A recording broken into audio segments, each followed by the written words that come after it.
Bridge বা উঁচু জায়গাগুলোতে মোটরসাইকেল নিয়ে ওঠার ক্ষেত্রে আপনারা যেটা করবেন, আপনার অ্যাভারেজ যে আরপিএম আছে, ধরেন 4000 থেকে 5-6 হাজার, হ্যাঁ, এই অ্যাভারেজ আরপিএমে যেই গিয়ার দিয়ে আপনি টানতে পারবেন ইজিলি, সেই গিয়ারটা দিয়ে সাধারণত ওঠার চেষ্টা করবেন।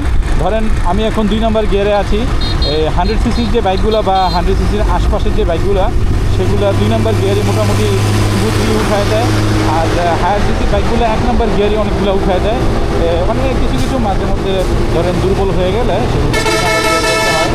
আপনার এখানে কখনো উঁচু জায়গায় ওঠার ক্ষেত্রে কখনো, আরে বাসগুলো এত হর্ন দিচ্ছে, উঁচু জায়গায় ওঠার ক্ষেত্রে আপনারা কখনো ধরেন 3 নম্বর বা 4 নম্বর বা 5 নম্বর গিয়ার দিবে না, তখন গাড়ি খুব কম রেশিওতে উঠতে থাকবে এবং ইঞ্জিনের জন্য এটা ক্ষতিকর।